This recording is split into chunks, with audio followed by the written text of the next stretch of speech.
لیکن جب governor house میں باتیں ہوتی ہیں میں تو حیران ہوں.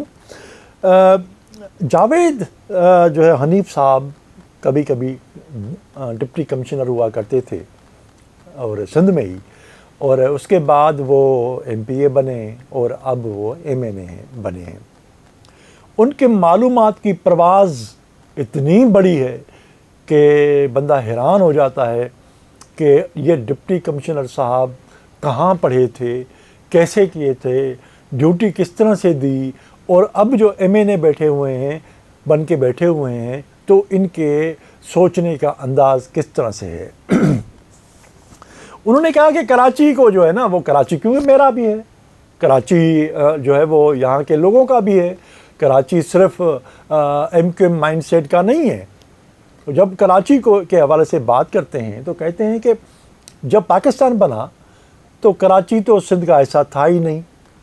اب ان کو کون سمجھائے کہ یار خدا کا واسطہ ہے، کچھ مطلب سوچ بھی لیا کرو، ڈپٹی کمشنر رہے ہو اور ابھی ایم این اے ہو.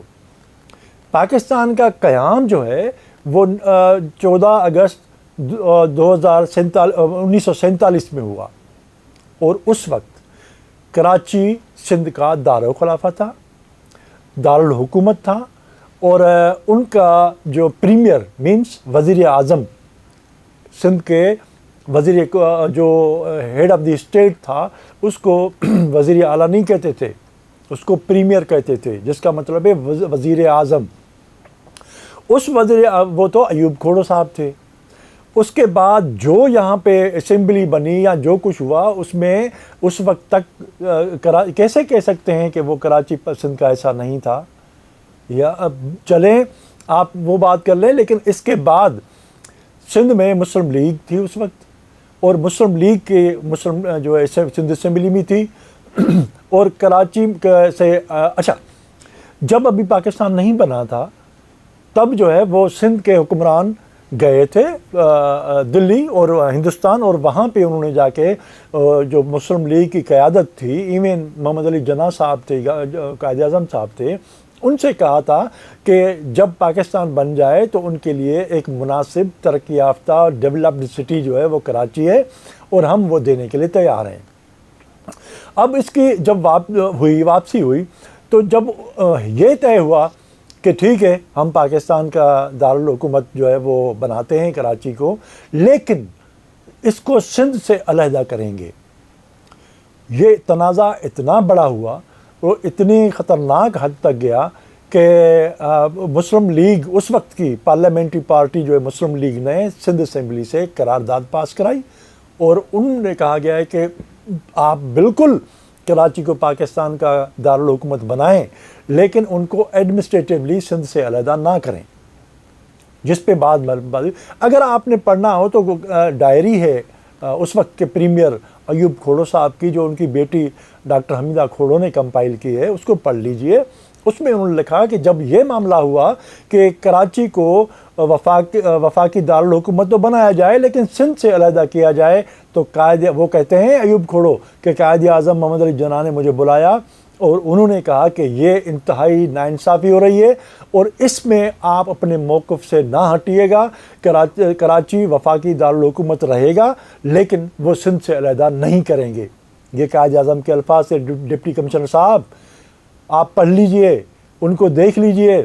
اور اس کے بعد میں اچھا بلایا کہاں تھا؟ جب ملیر میں جو رہتے تھے جو ہے وہ قائد اعظم ملیر کے محل میں رہتے تھے، وہاں پہ بلا کے ان کو کہا تھا.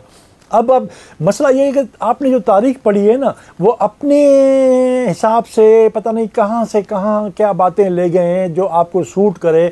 اتنا جھوٹ جو ہے نا، وہ جھوٹ کو سچ ثابت کرنے کے لیے جتنی جھوٹ بولے ہیں اس کی تو کوئی مثال ہی نہیں ہے. تو گورنر ہاؤس میں یہ صاحب نے تو میرا خیال ہے کہ جاوید حنیف صاحب نے جو باتیں کی ہیں اس پہ ایک الگ پورے پروگرام کی ضرورت ہے. مطلب یہ بھی ہو سکتا ہے کہ یار اتنا بڑا ڈپٹی کمشنر رہنے والا، ایم پی اے رہنے والا، ایم این اے رہنے والا، وہ کہتا ہے کہ یحییٰ خان نے جب کراچی کو واپس سندھ میں زبردستی انہوں نے کسی سے پوچھا نہیں. یار اس وقت میں جب یہ 1 یونٹ ٹوٹا تھا، اس 1 یونٹ ٹوٹنے کے بعد کراچی کے شہریوں پہ معززین کی ایک کمیٹی بنی تھی جس کے ہیڈ تھے اے کے سمار۔ اے کے سمار کون ہے یہ تحقیق کر لو یا میں بتا دوں۔ اے کے سمار صاحب پاکستان کے ایمبیسڈر بھی رہ چکے، سفارتکار بھی رہ چکے، اور وہ مائگریٹڈ تھے۔ ان کی رہنمائی میں جو کمیٹی بنائی گئی، اس کمیٹی نے جو کراچی کے معززین کی تھی، مشترکہ یونینمسلی فیصلہ کیا تھا کہ کیونکہ کراچی سندھ کا حصہ رہا ہے، اب دوبارہ سندھ کا کیپٹل ان کو بنایا جائے۔ اگر چاہیے تو وہ قرارداد بھی میں آپ کو دے دوں گا، وہ کوئی اسمبلی میں نہیں ہوئی تھی، وہ کراچی کے شہریوں کی کیونکہ سندھ اسمبلی موجود نہیں تھی، تو کراچی کے شہریوں کی معززین کی 4-5 میٹنگز ہوئی تھیں، اس کے بعد یہ فیصلہ کیا گیا تھا۔ نعیم صاحب جاوید صاحب آپ تھوڑا سا یہ سمجھ لیجئے کہ ایویں نہیں ہوا تھا۔ وہاں اس وقت کے ذمہ دار پاکستان اور سندھ سے محبت کرنے والے تمام اردو سپیکنگ جو اس کراچی شہر کو لیڈ کرتے تھے، یہ ان کا مشترکہ فیصلہ تھا۔ اگر آپ کو یہ بات سمجھ میں نہیں آئے تو پھر وہ منٹس تھے اس میٹنگز کے، وہ میں آپ کو پرووائڈ کر سکتا ہوں، آپ اس کو سمجھ لیجئے۔ اور کتنی کوشش کریں گے کراچی کو سندھ سے علیحدہ کے ثابت کرنے کی، یار کیا کریں گے؟ آپ کو یہ نہیں ہے، یہ تاریخ کو کس طرح سے آپ موڑیں گے؟ چلے ابھی جو ہے وہ صدیقی صاحب جو ہے نا وہ کراچی جو ہے وہ اپنے تھیلے میں لے کے یہاں پہ آ گئے تھے، لیکن وہ یہاں کا حصہ تو ہے نا یار۔ کس طرح سے ثابت کر رہے ہو کہ ایون پوری توانائی M Q M mind set اس پہ خرچ کر رہا ہے کہ کراچی سندھ کا حصہ کبھی نہیں رہا، کراچی تو اس طرح سے رہا، کراچی تو اس طرح سے رہا۔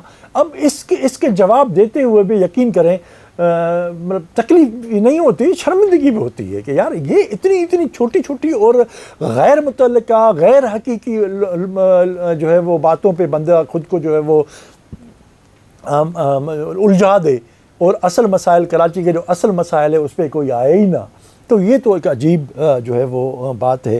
تو ہم یہ کہتے ہیں کہ ان کے پاس جو کچھ 15 فروری کو ہوا، اس 15 فروری میں ان کے سامنے سندھ کو توڑنے، کراچی کو وفاق کے حوالے کرنے، اس کے علاوہ کوئی حل ہی نہیں تھا۔ یہ حیرت کی بات ہے، یہ کراچی کا حل تلاش کر رہے تھے، اور صوبہ سندھ میں وفاق کے نمائندے گورنر جو ہے وہ کامران ٹیسوری صاحب کی رہنمائی میں ہونے والی اس جو کانفرنس میں آرمی چیف صاحب کو بھی جو ہے بیچ میں لایا گیا، ان کو بھی متنازع بنانے کی کوشش کی گئی۔ ان کے بارے میں بولا گیا کہ وہ بھی کراچی آئے تھے اور انہوں نے کہا تھا کہ ہمیں کراچی کو سندھ سے علیحدہ کرنا ہے یا وفاق کو حوالے کرنا ہے۔ یار ہم بھی رپورٹ کرتے ہیں کراچی میں بیٹھ کے، ہم نے تو اس وقت جب یہ آرمی چیف صاحب یہاں پہ آئے تھے یا پاکستانی فوج کے سربراہ، وہ تو ایسی کوئی بات تھی نہیں۔ اگر کسی کے ساتھ مطلب تاجروں کے ساتھ جو بات ان کی ہوئی تھی، ان کی تفصیلات آ چکی تھی، موجود ہیں، اس میں کہیں نہیں لکھا ہوا کہ آرمی چیف صاحب نے جو ہے نا وہ یہ کہا ہے کہ ہم سندھ کو 2 حصوں میں تقسیم کریں گے، یا جو ہے نا ہم جو ہے وہ کراچی کو وفاق کے حوالے سے کریں گے۔ کیوں متنازع بنا رہے ہو ادارے کو، اور وہ گورنر ہاؤس میں بیٹھ کے بنا رہے ہو پاکستانی فوج کو متنازع؟ کس نے کب آئی ایس پی آر نے یہ پریس ریلیز جاری کیا کہ جو ہے وہ ہم سندھ کو 2 حصوں میں تقسیم کریں گے یا وفاق کے حوالے کریں گے؟ کب ہوا؟ فہیم صدیقی صاحب نے جو اپنی تقریر میں بات کی تھی وہ یہی کی تھی۔